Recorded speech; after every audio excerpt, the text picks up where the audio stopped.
So yan guys, magandang hapon sa ating lahat. Muli po tayo nandito sa Upper Farm. Update ko po kayo guys sa ating mga biik na ilinipat dito.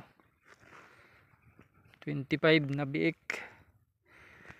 Ayan guys, yung mga malunggay ay pinutulan na po guys, yung mahaba, matataas na malunggay. Yan.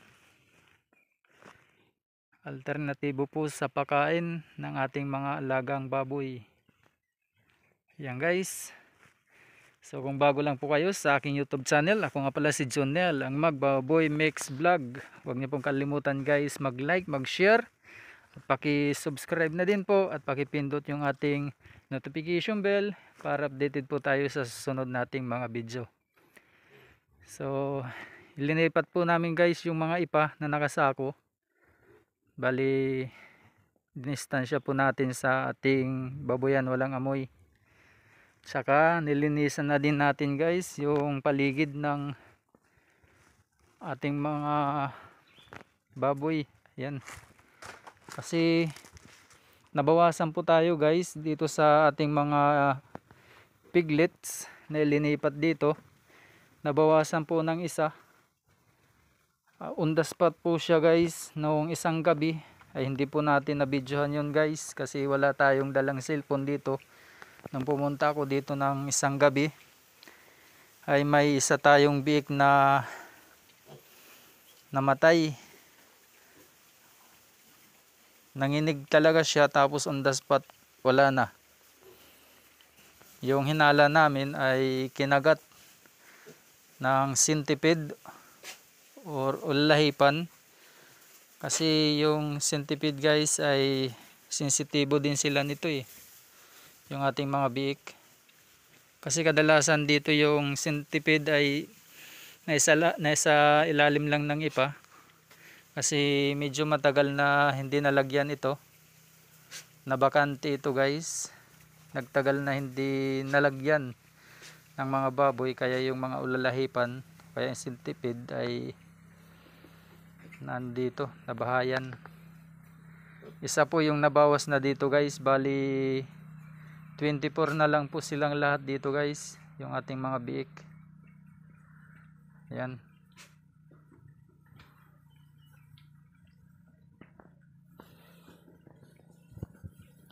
So maglalagay tayo ng kanilang pagkain, wala na, at saka tubig.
So ayan, nagsisikayanan na yung ating mga lagang biik.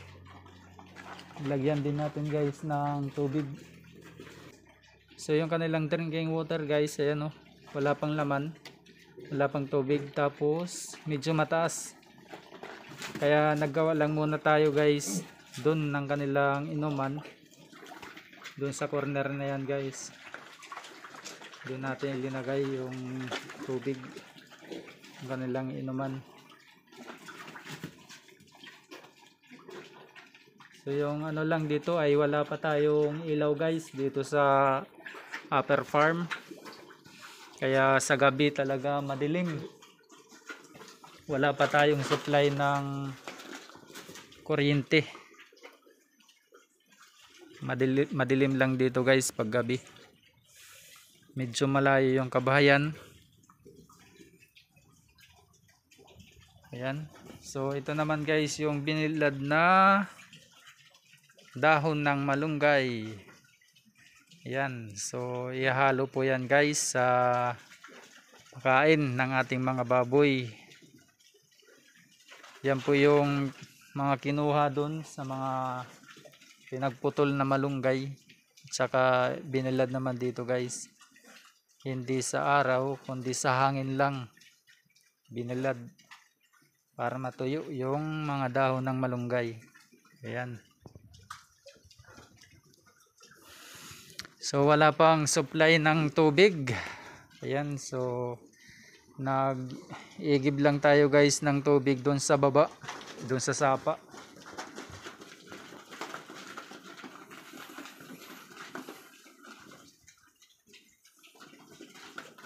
Magkakaroon lang dito guys ng supply ng tubig kung may supply na ng kuryente. Ayan. So 24 na lang lahat yung mga biik na nandito. Hoy! Di pati mamag-inaway niya kabaktinan. So ayan guys, ay umuulan na naman. Medyo dumidilim na yung kalangitan. Uulan guys. So wala tayong mga trabante ngayon kasi Friday hanggang Huwebes lang yung trabaho dito. Pero ako continue. Araw gabi. Yan. Umulan na siya. Umulan na may araw.